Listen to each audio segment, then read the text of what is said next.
estamos presentando, como ha mencionado el presidente del Consejo de la Magistratura, la denuncia correspondiente ante el juez sumaria, ante el juez disciplinario, a raíz de la revelación de estos hechos, siendo prohibido de que la juez no pueda divulgar estos hechos, también se ha cometido un delito, ¿no? El delito es de incumplimiento de deberes, es decir, ¿por haber revelado? Incumplido la norma, porque un juez no puede estar divulgando hechos que tiene a su conocimiento. Existe un fallo, ya les he indicado como es de norma, existen muchos recursos y procedimientos más que devienen en relación a este caso. Sin embargo, nosotros vamos a estar prestos para colaborar en todo lo que significa el esclarecer este hecho. Yo veo que el interés de estas personas no es el caso Bebé Alexander ni los derechos del médico Jerry Fernández. Lastimosamente, el interés de estas personas es desprestigiar a mi amigo. ¿Y por qué no se ha presentado ese audio en la etapa probatoria? ¿Por qué no se lo ha presentado en la etapa de apelación? En primera instancia, su proceso disciplinario, y ya analizando todos los antecedentes, también vamos a, si corresponde, solicitar al juez al Ministerio Público el procesamiento correspondiente. Una actitud a propósito, con la intención de perjudicar, pero todo eso se tiene que demostrarse. Y en este caso de cesación, tranquilamente los dos jueces podrían llevar a cabo. Si es que inclusive nosotros veríamos alguna situación que se constituya en falta disciplinaria por parte de estos dos jueces, también van a ser sometidos a proceso.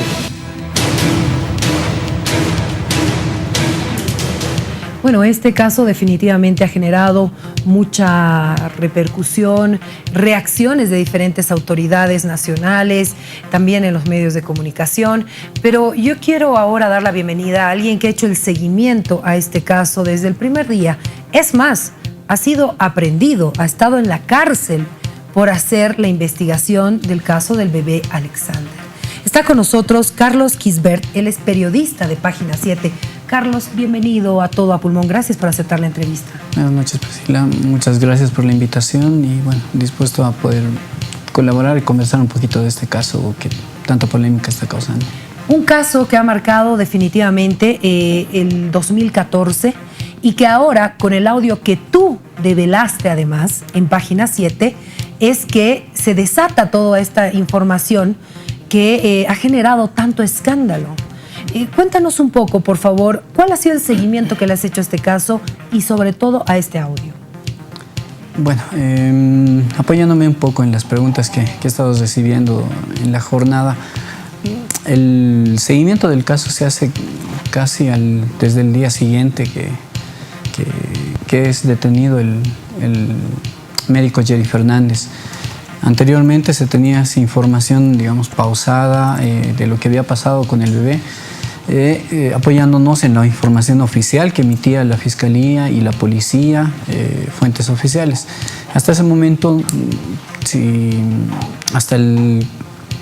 del 13 de noviembre al 15 de diciembre, que es cuando encarcelan al doctor Fernández, había muchas personas involucradas, se ha dado una destitución de una comisión de fiscales en ese tiempo también, y se comenzó a generar un tanto de polémicas respecto de las versiones que había en el Hospital del Niño, en el Hogar Virgen de Fátima y en el Hospital Juan 23. Ya al iniciar la investigación, ¿habían contradicciones? Sí. ¿Habían cosas que no estaban claras? Claro. El hecho de que detengan a la joven, en este caso Madeleine Pae, y que su madre las reclamaba inocente, ¿no? Además, por una serie de cosas que ella decía, cómo llevó adelante su jornada laboral, qué es lo que pasó, cómo dio el informe, el reporte a la enfermera y al médico Fernández, y cómo llegó el bebé. O sea, había una serie de contradicciones, datos que se fueron estableciendo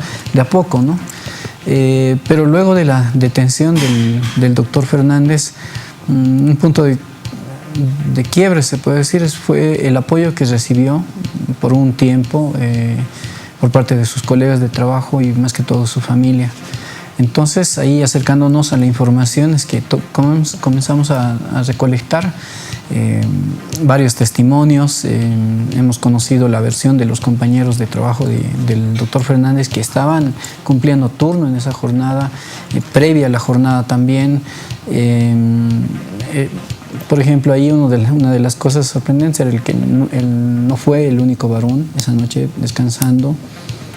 nunca estuvo en el lugar donde durmió el bebé, nunca lo vio. Y el tema de cuál es el recorrido que él hace desde el Hogar Virgen de Fátima hasta el Juan 23 para alcanzar al bebé y poder ver qué es lo que le había pasado, pero él nunca llega a verlo siquiera al bebé. Y bueno, todas esas cosas fueron sumándose y generando una cronología de hechos paralela a la que estaba presentando la Fiscalía en ese momento. Entonces, en la medida en que se iba cuestionando esta relación de hechos que presentaba la Fiscalía, es que se fueron generando animadversiones hacia la prensa, hacia los cuestionamientos, hacia la credibilidad de la Comisión de Fiscales y la investigación que estaban realizando. Entonces, desde ahí tenemos ya bastantes antecedentes. Entonces, hay un montón de cosas que se han ido reuniendo en ese momento en el trabajo que realizaba en el periódico El Diario, ¿no?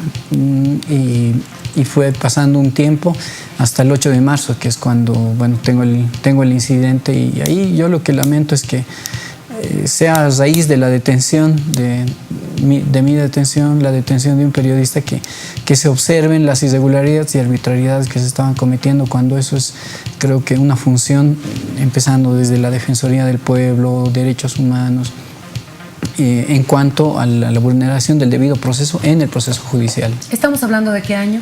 El 2015 ya. El 2015, ¿no? Cuando a ti te aprenden. Sí. Y te inician un juicio, ¿no? Cuéntanos esa parte de la historia, por favor, porque tú terminaste en la cárcel justamente por investigar este caso. Claro, como te comentaba antes de empezar la entrevista, la famosa reserva, por la que irónicamente también está siendo ahora procesada por haberla quebrantado la jueza Pacajes, fue un pretexto jurídico legal que utilizó la Fiscalía, en mi criterio, para ocultar información y evitar que las personas hagan las denuncias sobre las irregularidades que se estaban cometiendo ahí. Claro, porque no podían. ¿Qué es cuando un caso se lo declara en reserva? Las personas involucradas no pueden declarar sobre el tema, ¿verdad? No pueden dar ningún dato. Y eso impide que los medios de comunicación puedan tener versiones oficiales para informar a la población. Claro, pero ahí hay un marco, y eso es también lo que tenemos que conocer y manejar bien los periodistas. O sea, hay unas reservas respecto de ciertos elementos de la investigación, no de todo el proceso. Es decir, si la juez ha sido sancionada, si el fiscal ha sido sancionado, si ha habido una recusación como fue la que en algún momento se presentó, esos elementos son perfectamente públicos. No se puede privar a la sociedad de la información de otros elementos que no constituyen eso. Entonces, pero en este caso no se cumplía. Claro, no, o sea, lo manejaban, desinformaban a las personas y amenazaban a las personas que estaban dispuestas en algún momento a dar esa información, ¿no? O sea, tú estás hablando demasiado, usted está dando declaraciones y se le va a procesar, que es no la versión de los periodistas, no es una versión, no es algo que yo digo, sino es algo que se ha ido dando. Y la propia juez, en las últimas entrevistas que ha dado, lo ha ratificado. La fiscal Susana Boyán ha ido virtiendo amenazas contra los testigos, contra los abogados, contra los jueces, los recusa. O sea, más allá de que a uno le puedan creer o no, están ahí los documentos, ¿no? Y la jueza, como se escucha en el audio, lo ha reconocido. También lo ha reconocido cuando se le consultó después de revelado el audio, y ella lo dijo. Sí, evidentemente ella me amenazó y cumplió su amenaza mediante una denuncia que le hizo ante el Consejo de la Magistratura. Entonces, esos aspectos creían ellos que se podían guardar, pero no. Fuimos publicando cotidianamente de todas las incidencias. Una de las más importantes para mí fue el tema de la declaración de la forense Ángela Mora, del otro forense Cristian Vargas, que se les preguntó y ellos se ratificaron. Como periodista, yo les hice la consulta a su salida de la audiencia del juicio, y ellos dijeron que se ratificaban en los peritajes que habían hecho, en los informes que habían realizado. ¿Que decían que el bebé no había sido abusado? No, que decían que sí había sido... La primera. Claro, Ángela Mora y Cristian Vargas, ellos señalan de que el bebé ha sido víctima de violación. ¿Se ratificaban a pesar de Sí, se ratificaron ellas. Pero ahí está, ¿no? Lo que en mi criterio la Fiscalía y los acusadores que están, el personal jurídico de la gobernación, de la Defensoría, de la Alcaldía, son también instituciones que tienen responsabilidad por el procesamiento del médico Fernández. Bueno, pero ¿qué pasaba? Introdujeron a la perito Mora, pero como testigo, no como profesional que levantó el informe. Entonces, al meterla en esa calidad, evitaron que la defensa del doctor Fernández pueda presentar peritos externos para que hagan preguntas técnicas a la que entonces era el testigo. No sé, es como decirte, te invito a ti, pero no en calidad de periodista, ¿no? Y las personas que van a preguntarte no te pueden preguntar nada técnico del periodismo, ¿no? O sea, ¿de qué sirve? ¿De cuál era la idea de que esté en el juicio? Solo declaraba ya. Solo declarar lo que supuestamente dijo, pero no le podías hacer preguntas técnicas. Porque ¿cuáles eran las observaciones? Era un mal manejo, una mala descripción con términos que no eran adecuados dentro de la nomenclatura de los forenses. Una serie de observaciones, ¿no? La descripción de las supuestas lesiones que daban cuenta de la violación, las razones del sangrado y ese tipo de cosas, ¿no?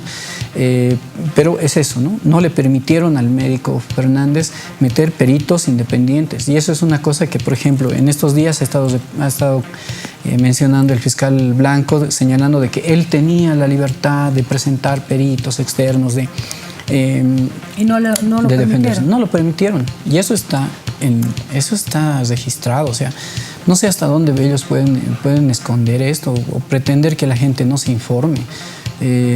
Lo mismo pasó con el doctor Cristian Vargas, algo similar. No permitieron la presencia de peritos externos y una serie de cosas. Entonces eso constituyó prueba en contra del doctor Fernández. Hasta ahí, digamos, una etapa.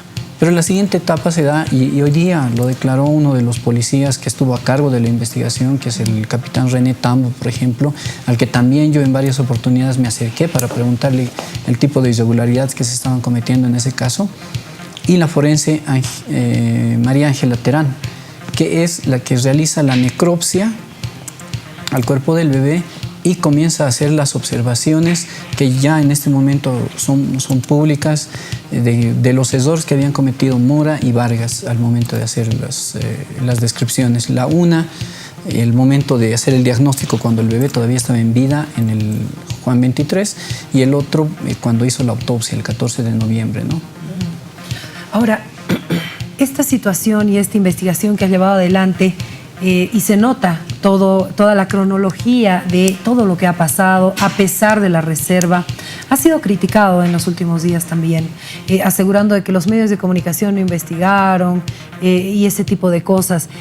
Y está clara aquí la prueba de que sí se ha hecho un seguimiento al caso, tanto así que se llega a este audio que quiero compartir algunas partes, por favor, que es justamente Carlos quien devela el audio donde supuestamente se escucha a la juez Patricia Pacajes. Le toca a la enfermera así, le toca como a la bobita, le toca y aquí mojado, y atrás, atrasitos mojado. Este niño se ha orinado, ¿qué pasa? Cuando ve su dedo, ¡ah, sangre! Ya, harta sangre hay, y sangre, dice, lo desata. Ay, Dios mío, a primera vista vos ves, dices, pucha, este niño ha sido violado, porque harta sangre ha chorreado. Toda la noche ha chorreado, desde las 12 ha chorreado, yo sé. Entonces en el hospital Juan 23 dicen, hay violación, dice el médico pediatra, ¿ya? La enfermera también dice, sí, oye, ¿de dónde ha venido este niño? Dice, del hogar, del hospital del niño y del hogar, ¿ya? Llamen. Y la enfermera se pone nerviosa ahí, ¿ya? La doctora también se pone nerviosa. Entonces, desde el hospital del niño ha venido, ¿quién le ha violado? Sí, yo. Y en ese momento hay equivocación, en ese momento hay violación, dice el médico pediatra, y le llaman al médico forense. El médico forense llega y dice, violación, llama a la prensa y dice, violación, este niño sí violado. y me emite certificado médico forense, dice, yo este niño, dice, ¿ya? ¿Y sabes quién es Ángela Mora? Su chica del fiscal general de la Nación. Y no tenía nada, 1 año de experiencia de médico y entró por muñeca por ser chica del fiscal general de la Nación al Instituto de Investigaciones Forenses. Entonces la prensa pública dice, el niño ha sido violado, tan. Entonces investigan y dice la fiscal de distrito era Patricia Santos, mi tocaya, ¿ya? Dice que aquí no hay violación, y no hay violación. Para mí también no hay violación, ¿ya? No hay violación aquí hoy, dice, ¿ya? Entonces dice, aquí no hay violación. Llega a los 6 meses, o los 3 meses, ni siquiera 6 meses, ¿ya? Investigan. Un mes investigan, ¿sabes? La primera equivocación de la fiscalía ahí está. Como la médico forense, la hija de ha dicho hay violación, entonces no se podía borrar, la prensa ya sabía que hay violación, ¿no ves? Ya. Entonces han echado la culpa, entonces ya no había violador, ya. Entonces buscan, y a los 1 mes recién le detienen al médico, porque era el único varón, como ahorita, el único varón que está aquí. Entonces dicen, no hay, ahora hemos dicho violación, pero ahora, ¿qué hago? No hay violador, ¿qué hacemos? Lo primero que han detenido es a los médicos del hospital del niño. ¿Ya? Dicen, ellos han violado, y ahí entra el cocarico, ahí entra lo político, ahí entra el cocarico. Entonces en 1 mes dicen, oye, no hay violación aquí. ¿Y quién es el culpable? La enfermera ha hecho. La enfermera sabe todo y la cuidadora sabe todo qué ha pasado con el niño, ¿no ve? Entonces la cuidadora se ha descuidado del bebé y sabe todo. Le ha metido el termómetro o enema ha metido, y como se ha descuidado, no ha podido sacar con la pinza y lo ha dañado el anito del bebé. Ahí está, ¿ya? Qué desgraciado está en mierda, ¿ya? Pero con el médico, yo saco esta conclusión, ¿ya? Entonces, ¿qué hacemos? ¿Y ahora qué hacemos? Dice, ¿no? Entonces dice, el único varón estaba, pero ¿no? ¿Ya? Y a él dice, ¿ahora qué hacemos? Entonces la fiscal tranza con la enfermera. Ahí entra el cocarico. Y el cocarico dice, no hay violación. Nunca a la enfermera le detectan que no tenía experiencia, tenía 19 años, nunca había pasado cursillos ni siquiera para cuidar a los niños. Ya, es una inexperta, por la política ha entrado a trabajar. Entonces el cocarico dice, no, aquí se ha hecho bien. Ya. Y no era nada responsable, era niña a la vez, o sea, no niña, adolescente, así responsable, inexperta, todo. Por eso con el médico, ya, esa orgía hecho, ya. Entonces, el cocarico ahí entra, dice, no, en el hospital del niño se ha producido la violación. Entonces, como era político y el fiscal general ha dicho hay violación, entonces lo han aprendido a 4 médicos del hospital del niño. Y ahí los médicos salen en marcha, porque tiene razón, porque ha dicho aquí no hay. ¿Cómo van a violar en el hospital del niño? Si más bien... Escuchamos parte de esta grabación que es extensa, dura más de 30 minutos, todo el relato que hace, supuestamente manejamos este término, la juez Patricia Pacajes. ¿Cómo llegas a este audio? Bueno, ahí cuando presentabas el audio decías, hay una persona que está involucrada en este audio y que de manera valiente, porque tarde o temprano sí se va a conocer su identidad y todo eso, y él sabe el riesgo que está corriendo en este momento respecto de o sea, no hay garantías con todo lo que se ha demostrado dentro del caso. En cuanto a medidas jurídicas, no hay garantías, no se puede saber si realmente él va a ser un testigo o va a ser un imputado, un procesado por todo lo que está pasando en este momento. Y esa persona, consciente de ese riesgo, es que confió el audio, ¿no? Primero fue un rumor, como se lo mencioné a varios colegas, son cerca de 4 meses que estamos detrás de este audio. No es algo que se haya grabado la semana pasada ni nada. Fue un tema de hablar con las personas, hacer, no sé, contacto, tratar de convencerlas, hasta que pasaron ciertas cosas que no están, pues, de ninguna manera bajo, no sé, el poder o algún tipo de influencia que pueda tener un periodista. No, son cosas que se han ido pasando, y la única, tal vez, virtud es haber estado ahí, ¿no? Haber estado ahí pendiente. Conocer también los datos ayudó mucho, porque la primera vez que nos hacen escuchar el audio fue parte, yo recuerdo bien que me hicieron escuchar ahí un pedazo, pero las personas que me lo hicieron escuchar no conocían de los antecedentes del caso. Tenían una idea, pero no tenían conocimiento. Pero yo escuché un par de datos y ya me di cuenta. ¿Y te diste cuenta? Entonces comencé a rastrear dónde podría estar el origen del audio y bueno, lo logré. Logras tener el audio. Ahora, por responsabilidad periodística, ¿la juez sabía que ustedes tenían ese audio en su poder como Página 7? Sí. Ya cuando yo ya pasé al equipo de Página 7, mientras me estaba acoplando en todo esto, la información seguía fluyendo por debajo, ¿no? Entonces hay un punto en que yo converso con Daniela Romero, que es mi editora, y le digo, le explico, ¿no?, el panorama, qué es lo que se tiene como información, y lo hemos ido trabajando, ¿no? Yo le agradezco a ella que pone realmente orden. A veces entre tanta información, a veces uno no sabe por dónde encararla, pero ella me dio una línea, y en base a esa línea se hizo la publicación, ¿no? Se quitó del audio muchas cosas que decían que estaban fuera de lugar, según lo que yo conozco.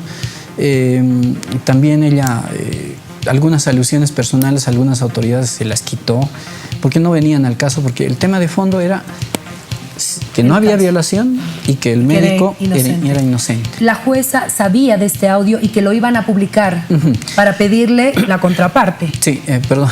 Sí, en ese proceso de chequear bien lo que se iba a publicar, se buscó las contrapartes, ¿no? Hay que buscar. Me encomendó una tarea difícil que hasta ahora no he logrado, que es tal vez tener la versión nuevamente de la fiscal Ángela Mora, ¿no? Y nos hemos remitido simplemente a lo que ella señala en audiencia. Hemos tenido acceso a esas actas, también a la entrevista que yo le hice en su momento, y nada más. O sea, al momento desconocemos dónde estará trabajando, si ella sigue en el exterior, como informó la fiscalía en su momento. Me queda esta duda, ¿no? ¿La juez conocía el audio? Conocía. ¿Le enviaron un cuestionario? ¿Qué dijo ella? ¿Quiso responder? Se la entrevistó el día viernes. El lunes fue publicado. El viernes anterior se la entrevistó, se le consultó, se le explicó de qué se trataba el audio. Y ¿ella lo escuchó? Sí, y en algún momento eso quedó grabado por otra colega. Se le hizo escuchar parte del audio, pero ella dijo no, y no me voy a referir a eso, ¿no? En algún momento ella creía que se trataba de referencia a una entrevista que ella había dado a otro medio de comunicación antes. Pero se le explicó de que no era. Es una reunión donde usted dice esto, donde se le explicó punto por punto. ¿Y ella no quiso responder? No quiso escuchar, no quiso informarse. No quiso escuchar el audio, ¿ya? Lo escuchó de todas maneras, pero yo puse el audio en altavoz y lo escuchó. Pero luego me dijo, no voy, y lo quitamos, ¿no? Seguimos con la entrevista y ella nos respondió varios elementos que están dentro de este audio que le consultamos, pero usted habla de la forense, usted habla de la influencia política, de las amenazas de la fiscal Boyán, del tema del fiscal general y todo esto, ¿no? Entonces ella fue respondiendo, está todavía eso de archivo, y no entendemos por qué el día lunes ella salió a decir todo esto, ¿no? O sea, de que sería una versión calumniosa, mentirosa, cuando ella conocía bastante bien de lo que se le estaba hablando. O sea, no hay manera de negarlo. Para ir ya cerrando, Carlos, después de todo lo que te ha pasado en torno a este caso y ahora lo que está sucediendo contra esta juez, que la pueden suspender, que se está investigando la veracidad de todos estos hechos y que este médico sería inocente, ¿qué sientes tú?